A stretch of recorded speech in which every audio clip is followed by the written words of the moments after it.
Colorado Springs, Colorado, KOA.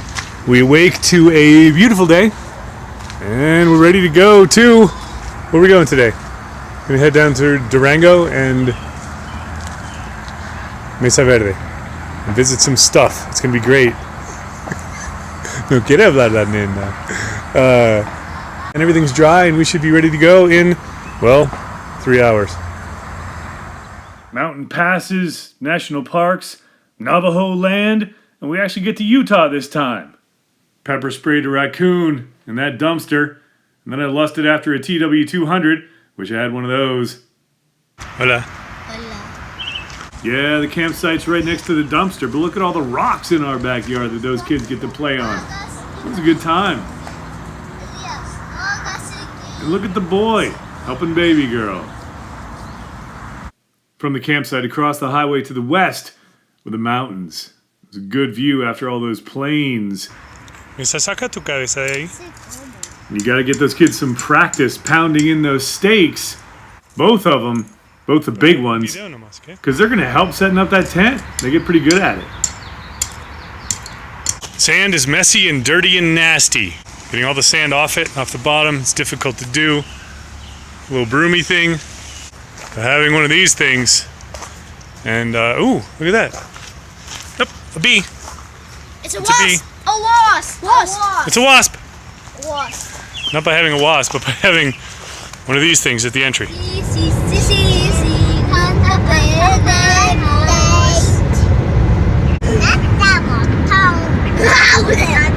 First, we're headed south on the highway, so we can then head west up through the mountains and the little roads to our eventual destination today. We're going to get to, in the next several days, to Utah. Looking forward to that. But we're already in the mountains, so life is great. Here we are off the highway and headed toward the mountains and the clouds, and got a little bit of rain going on, and it's just so nice to be up in the mountains, riding the little 2-lane roads and starting to change the elevation. Here's a chain station when you want to put on your chains when it's all winter, and we're heading up to 9,500 feet for our first major pass. Came down from that elevation and found some pretty cool looking old abandoned buildings. Then there was a big plain right in between the mountains, and that's where we saw the turnoff of the Great Sand Dunes National Monument. We didn't take it. Stopped for lunch here, the old train station at Monte Vista.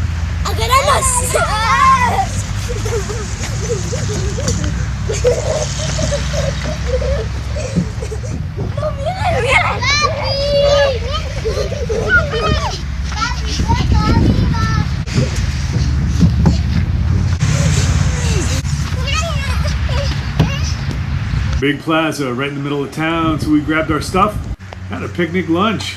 Yummy lunch sandwiches again. And some rain. Again, right after lunch. But then the rain quit. We got back to seeing some good views of the scrub grass and little hills on the way to another pass. Big rocks, lots more green trees, and a couple of tunnels later, the car started really laboring on the climb. Just kept going up and up and up, and finally made it to almost 11,000 feet here at this top point of the Rio Grande National Forest. Continental Divide. The boy and I got out to take a look around, and the air was thin up there. We didn't realize how much thinner it was until we got back in the car and started feeling funny. But there's some trails.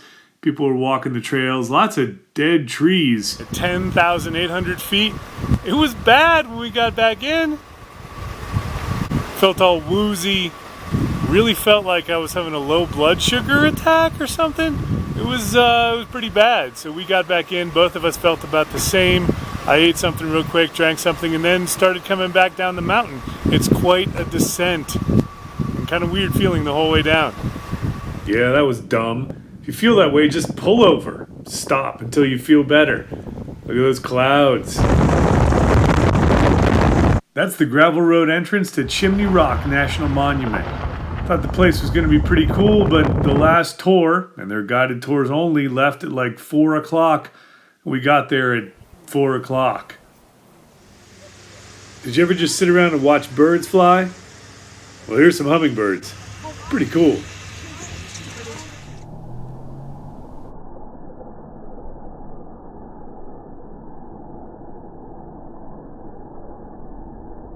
The smells bring back a lot of memories. Oh, yeah.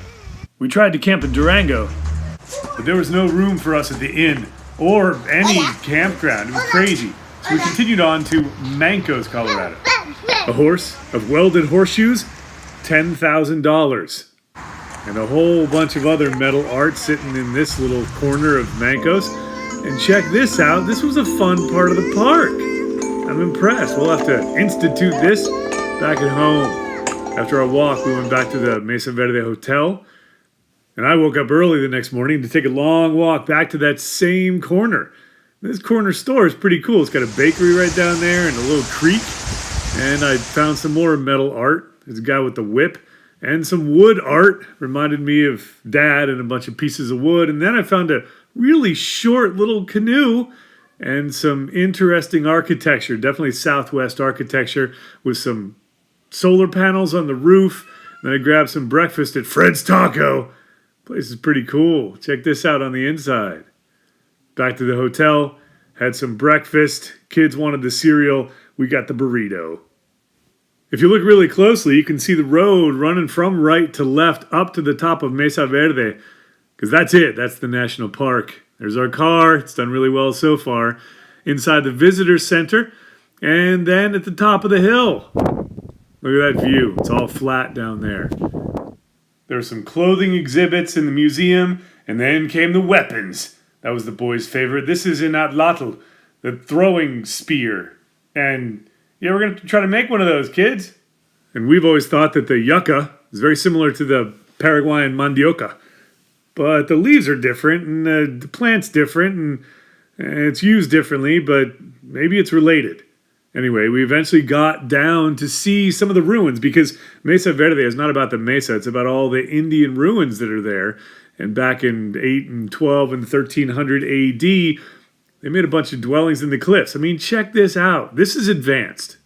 This is advanced as they got in this area. And they built some really cool stuff.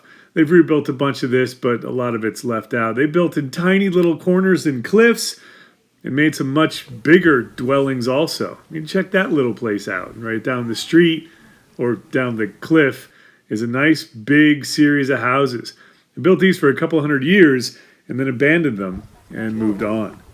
Back in 13 or 1400. Imagine living in a place like this. It's actually a pretty decent community. It's hot in the desert, so you drink lots of water, and when you have a little 3-year-old girl with you, you don't take really long walks. But we took some good ones and got some nice pictures of some overlooks looking at that big green mesa. Really good views of the valley, too. Check that out. The red and black stains you see on the rock are leached minerals from the rocks above. And they just built anywhere. Absolutely fascinating. Really interesting trees. Little scrub trees, not really tall ones up at the top. There's probably some good wind and definitely a good winter in this area. Mira, Ceci. Hola, Daisy. Hola. Qué aventura, ¿verdad? Estamos caminando. What is this, a juniper? Beautiful trees.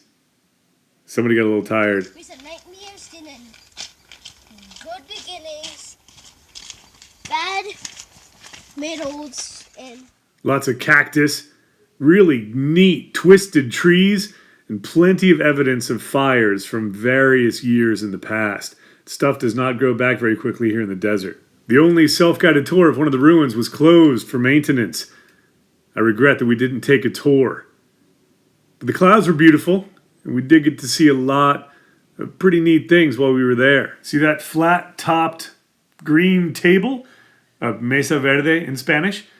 Well, that's a really interesting geological feature. Misael, of course, against his mother's advice, picked up some cactus, and we kept on walking and eventually found some older, much older, back from the 700s or 800s, some old ruins that they made on the flats before they started building on the cliffs. And this is what they have rebuilt from what they found. A lot of it was pit dwellings underneath the ground with the roof on top of it. And they had these things called kivas, round structures. We don't really know what they were for, but probably some combination of religious and cultural significance. Now that's the way I want to travel. Someday we'll get there. There's some more of that mineral staining leached from the water.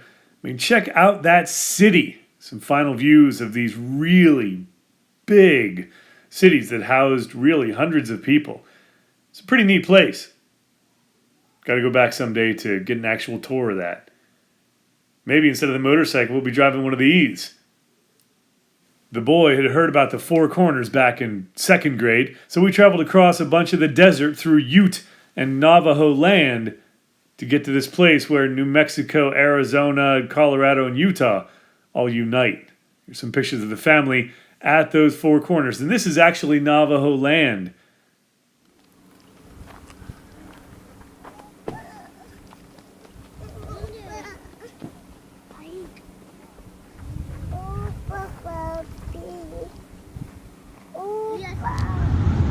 GPS kept telling us that the closest camping was at least 100 miles away in the wrong direction. We kept on going, came to this place called Bluff, and as with much of Utah, the rock formations were fabulous. The sky behind and the sun behind.